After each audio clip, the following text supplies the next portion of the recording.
Hello.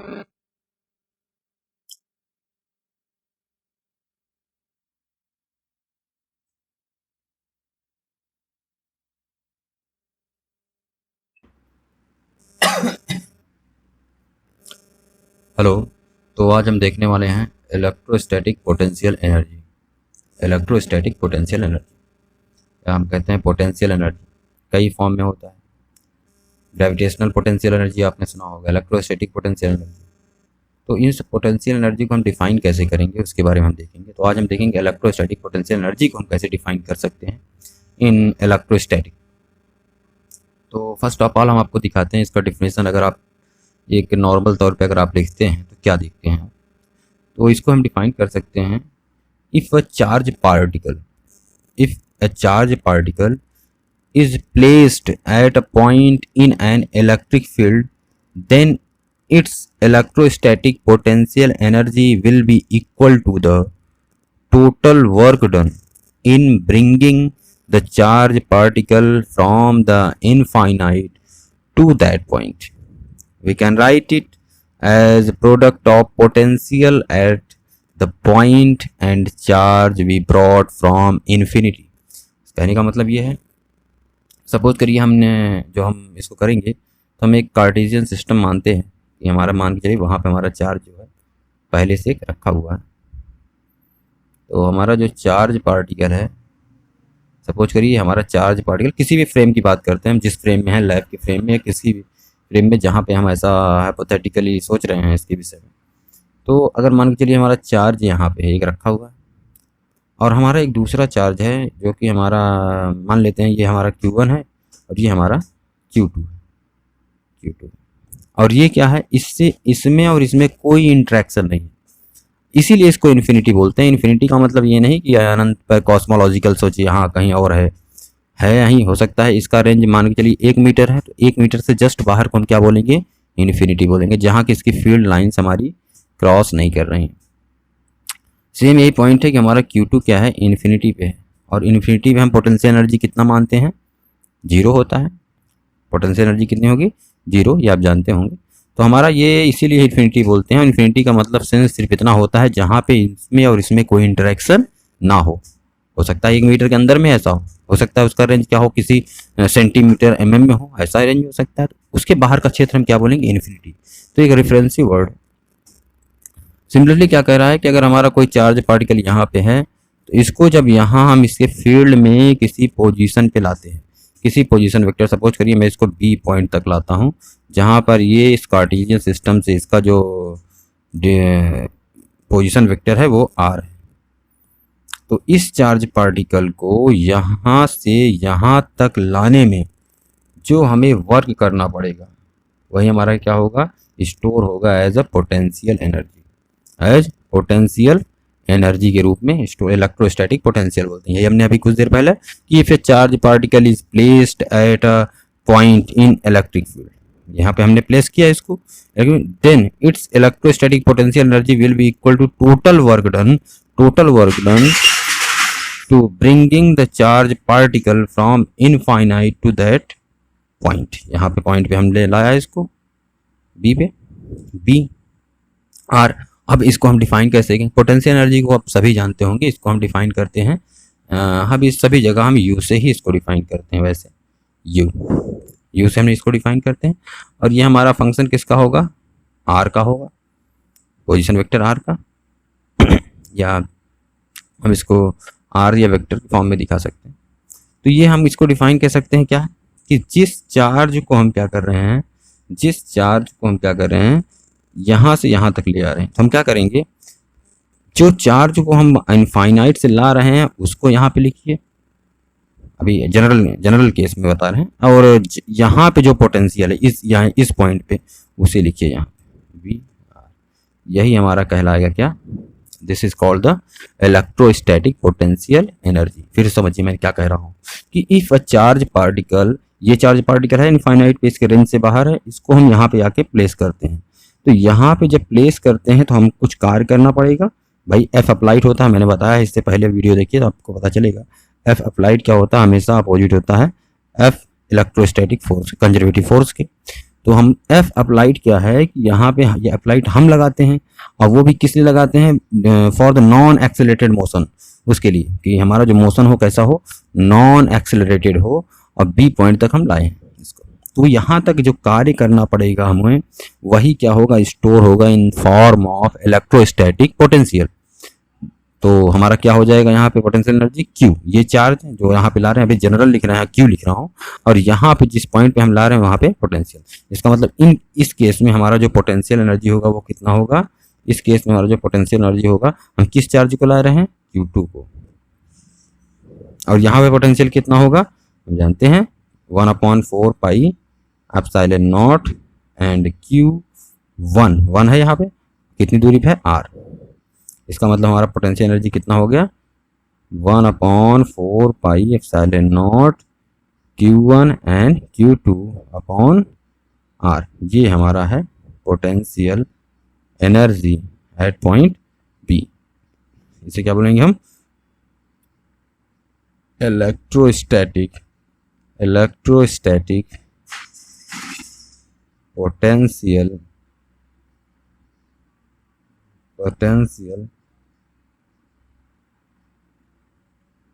Energy. तो इस तरह से हम डिफाइन करते हैं इलेक्ट्रोस्टैटिक पोटेंशियल एनर्जी को। अच्छा, ऐसा नहीं है कि सिर्फ इसी की हम बात कर रहे हैं, केवल इलेक्ट्रोस्टैटिक पोटेंशियल डिफाइन जो मैं कर रहा हूँ ये आप सभी पे अप्लाई कर सकते हैं, ग्रेविटेशनल पोटेंशियल, या मैंने इससे पहले जो पोटेंशियल आपको डिफाइन किया था वो भी हमने वहाँ पे दिखाया था किस प्रकार से gravitational potential and electrostatic potential same फार्मूले से ही आ रहे थे, सेम तरीके से। अगर इसको इंटीग्रल फॉर्म में आप जानते होंगे, u इक्वल टू, ये डिफाइन किया होगा, u इक्वल टू क्या होता है, इंटीग्रेशन 0 से इनफाइनाइट या r तक किसी पॉइंट तक आप लाएंगे f dot dr, f dot dr, ये आपने डिफाइन किया होगा। अब इसको हमने वहाँ पे पहले भी डिफाइन किया है, तो इस प्रकार से आप डिफाइन कर सकते हैं इसको।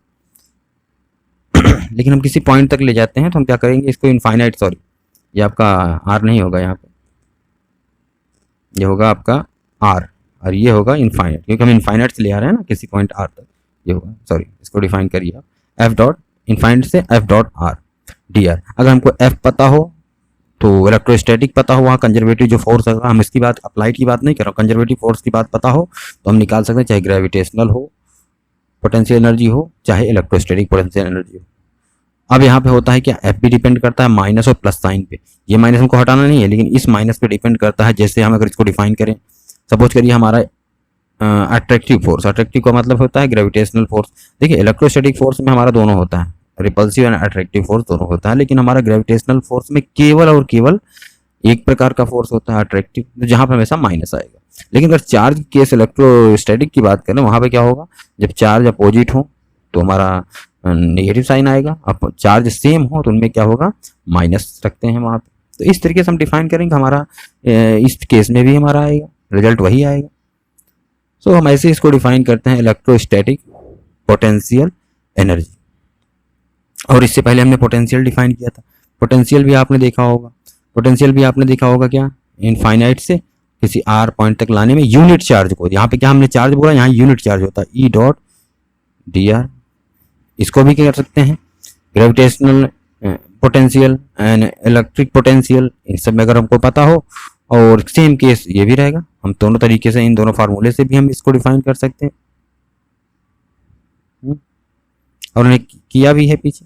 तो इस तरह से हम इसको डिफाइन कर सकते हैं। अब इसी तरीके से अगर हम देखना चाहें कि हमारा electrostatic potential energy due to system of charges, अभी हमने एक चार्ज की बात की कि हमारा एक चार्ज था कहीं पे, उसको हमने डिफाइन किया कि किसी कोऑर्डिनेट सिस्टम में हमारा कोई चार्ज होगा, हमने वहाँ पे सेंटर पे रखा था, सीधी बात। अब यहाँ पे क्या है कि सपोज करिए कई सारे चार्जेज हैं, Q1 Q2 एक सिस्टम बना हुआ है, ये आपका Q1 है और ये आपका Q2 है, यहाँ पे चार्ज है, एक चार्ज आपका यहाँ पे Q3 है। 3 चार्जेज का पहले देखते हैं, आगे हम और देखेंगे n का। तो अभी हम 3 चार्ज को अगर हम देखें तो R2 है यहाँ पे एंड R3, 1 2 3 चार्ज। अब हमें इस सिस्टम ऑफ चार्जेस की टोटल पोटेंशियल एनर्जी हमको निकालनी है। कैसे निकालेंगे? तो इसको निकालने का तरीका क्या होगा? सेम, अलग नहीं है इसमें। तो अगर ऐसे तीन सिस्टम ऑफ चार्जेज हैं तो भाई ये बने होंगे तो कैसे बने होंगे? पहले हमारा कुछ नहीं रहा होगा तो Q1 आया होगा, और जिससे हम Q1, अब देखिए पहले चार्ज जब रहा होगा Q1 केवल आया होगा, तो भाई यहाँ पे कोई चार्ज नहीं, कोई इंट्रैक्शन नहीं, इसकी कोई पोटेंशियल एनर्जी नहीं होगी। क्यों नहीं होगी? क्योंकि यहाँ पे कोई पहले से कोई चार्ज नहीं है। हमने पोटेंशियल एनर्जी डिफाइन कैसे किया था कि U इक्वल टू क्यू, जो वहाँ पहले से चार्ज हो, जो हम ले आ रहे हैं, और यहाँ पे पहले का पोटेंशियल जहाँ पे भी रखना हो। तो यहाँ पे पोटेंशियल होगा ही नहीं, सिर्फ जब सबसे पहला चार्ज आया होगा। लेकिन जब दूसरा आया होगा तब इसके कारण पोटेंशियल रहा होगा, तीसरा आया होगा तो इन दोनों का पोटेंशियल वर्क करेगा। तो इस तरीके से हमको टोटल सिस्टम का पोटेंशियल एनर्जी निकालना होगा। तो हमने क्या किया? लेटर्स कंसीडर, हमने मान लिया है कि a charge distribution from Q1 Q2 and Q3 as a shown in figure. हमें निकालना क्या है? हमें टोटल सिस्टम का जो है निकालना है कि potential energy, electrostatic potential energy कितनी होगी। इसको निकालने के लिए मान लेते हैं हमारा जो, ये तो हमारा फार्मूला जो अभी डिफिनेशन हमने बताया था इससे पहले, उसका ये कि यू कैसे डिफाइन किया जाता है पोटेंशियल एनर्जी। अब डिफाइन करते हैं यू, मान लेते हैं यू प्राइम। ये कब की बात कर रहा हूँ? तो हम निकालते हैं कि जैसे मान के चलिए सपोज करिए पहले Q1 आया था, फिर Q2 आया था, फिर लास्ट में Q3 आया था। तो हम अगर मान के लिए जब हम Q3 को ला रहे हैं, Q3 मान के लिए कहीं इनफाइनाइट पे रहा होगा, इनफाइनाइट पे, अब Q3 को ला रहे हैं तो क्या है? Q3 को ला रहे हैं, बाकी इन दोनों चार्जों का यहाँ पे पोटेंशियल वर्क करेगा। तब Q3 यहाँ पे नहीं था, केवल Q1 और Q2 था। तो यहाँ पे जो टोटल पोटेंशियल एनर्जी होगा वो कितना होगा, उसको हम डिफाइन करना चाहेंगे। उसे डिफाइन करने के लिए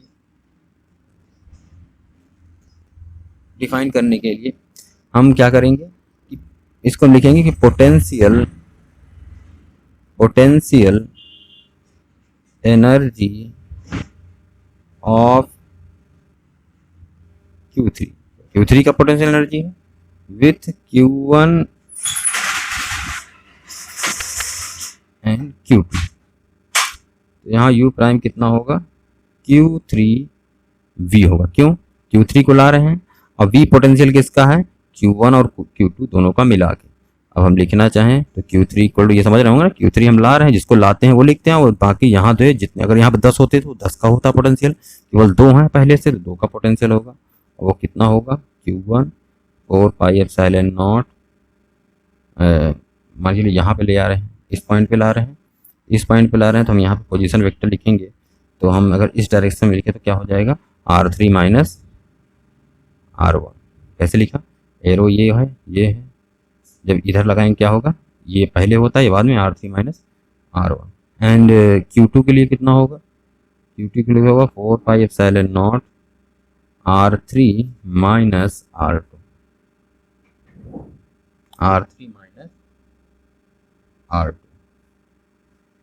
यहाँ से U प्राइम हमारा हो जाएगा Q1 Q3 4 pi epsilon naught R3 minus R1, ये हुआ। And Q3 4 pi epsilon naught R3 minus R1, ये हुआ।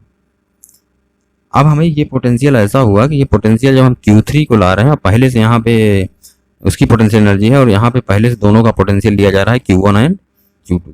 लेकिन हमें एक अभी पे चार्ज यहाँ पे 2 छूट क्या रहा है कि Q1 आया तो उसकी पोटेंशियल एनर्जी 0 रही होगी। क्यों? वहाँ पे कोई पोटेंशियल नहीं था। लेकिन जब Q2 आया तो पहले से Q1 था। क्या करेंगे? Now potential energy for whole system, now लिखेंगे यहाँ पे, now potential energy for whole system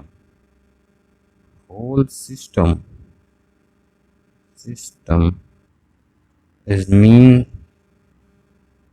we add potential energy of Q2 को लाया है Q1 के साथ, Q2 with Q1, ये कितना हो जाएगा? अब इसमें हम क्या करेंगे? 8 कर देंगे तो हमारा टोटल पोटेंशियल एनर्जी आ जाएगा। वो हो जाएगा यहाँ पे, वो होगा हमारा U, हम डिनोट करें, हो जाएगा Q1 Q2, यही होगा। भाई हमने Q2 लाया तो Q2 पहले लिखें, इसका पोटेंशियल लिखेंगे Q1 Q2 1/4 pi epsilon not, तो 4 पाई एप्सिलॉन नॉट। लेकिन यहाँ पे वेक्टर क्या होगा, ये इसको ला रहे हैं R2 माइनस R1 होगा प्लस Q2 Q3 4 पाई, इन दोनों को अब लिखना R3 minus R1 plus Q3 Q1 4 pi epsilon naught R3 minus R1। ये हमारा होगा total potential energy of whole system. इस तरह से हम दिखा सकते हैं। अब इसी तरह से हम दिखाएं कि जैसे यहाँ पे एक 3 चार्ज है, लेकिन अगर हम यहीं पे कहें कि n चार्ज, तब हम पोटेंशियल एनर्जी कैसे निकालेंगे टोटल सिस्टम का, तो वो भी हमारे पार्ट में ही है, सिलेबस में ही, उसको भी हम देखेंगे, लेकिन हम अगली बार इसको देखेंगे। Okay, thank you.